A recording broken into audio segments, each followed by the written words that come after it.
សំណងពោពីគ្នាយើងឲ្យចុះបញ្យល់ពាក្យថា wake up wake ហើយនឹង awake តើវាខុសគ្នាបែបណាទៅអញ្ចឹងមើលវីដេអូនេះហើយគុណសិស្សទាំងអស់គ្នាប្រកាសជាលេងផន់ច្រឡំទៀតហើយពាក្យ wake up ដូចជា fresh shower ដែលយើងប្រើថាភ្ញាក់ពីគេង example I wake up at 7 o'clock every morning ជាតែងតែក្រោកម៉ោង7ជារៀងរាល់ព្រឹកអញ្ចឹងអានឹងប្រើពាក្យ wake up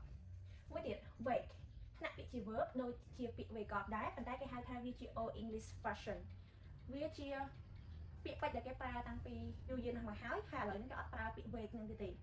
ប៉ុន្តែទោះយើងប្រើក៏វាអត់ខុសដែរតែគាត់ថានៅក្នុងភាសានិយាយភាគច្រើនគេប្រើពាក្យ wake up ឥឡូវជា example ឲ្យពួកយើងមួយទៅនឹង wake the sound the children woke the neighbor សំឡេងក្មេងៗគឺធ្វើឲ្យអ្នកជិតខាងគាត់ភ្ញាក់អញ្ចឹង wake នេះ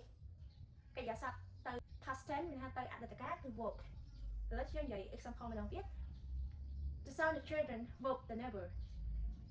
បើយើងចង់ជំនួសពាក្យ woke ហ្នឹងនៅពាក្យ woke up ក៏បានដែរ the sound the children woke up the neighbor សំឡេងក្មេងៗធ្វើឲ្យអ្នកជិតខាងភ្ញាក់ឥឡូវយល់ពាក្យពីរហ្នឹងណា wake up ហើយនឹង wake ដូចគ្នាតែគាត់ថាឥឡូវគេអត់ប្រើពាក្យ wake ទេគេប្រើពាក្យ wake up ទាំងអស់នៅក្នុង spoken English ទាំង American English and British តែចុងមួយទៀត awake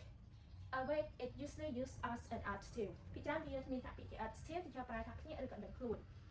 awake មានន័យថា you still open your eye you cannot fall asleep អ្នកដែល awake គាត់ភ្ញាក់ដឹងខ្លួនគឺគាត់បើកភ្នែកបញ្ឈរភ្នែកចង់គេងក៏គេងឲ្យលក់ដែរអញ្ចឹងបានចូលដាក់ពាក្យ awake opposite with asleep ពាក្យ awake មានន័យថាភ្ញាក់ដឹងខ្លួនហើយ asleep មានថាលងលក់អញ្ចឹងពីរនឹងផ្ទុយគ្នាបើយើង awake it means you cannot be asleep យើងអាចគេងលក់បានទេដោយសារតែយើងបញ្ឈរភ្នែកដោយសារតែយើងគិតរឿងឲ្យមួយទៅធ្វើយើងគេងឲ្យលក់ for example I am awake all night ជាច្រើនគឺភ្ញាក់ដឹងខ្លួនមកយប់ហ្មង in the morning I feel exhausted ហើយព្រឹកឡើងយើងមានអារម្មណ៍ថាអស់កម្លាំងមែនទែនអញ្ចឹងបញ្ជាក់ម្ដងទៀតពាក្យ wake up ហើយនឹង wake គឺនៅដូចគ្នាហើយមានថ្នាក់ពាក្យជាកិរិយាសព្ទប៉ុន្តែពាក្យ wake up គេប្រើជាទូទៅច្រើនជាងហើយពាក្យ awake មានន័យថាភ្ញាក់ដឹងខ្លួនជាពិសេសមនុស្សចាស់គាត់ awake រហូតគាត់អត់ងាយគេងលក់ឲ្យបញ្ឈរភ្នែករហូតពីព្រោះឲ្យគាត់ចាស់ហើយគាត់ពិបាកក្នុងការគេងដូចឥឡូវ teacher មិនមែន fall asleep ទេ I am not fall asleep I am awake because I'm talking with you I am explaining to you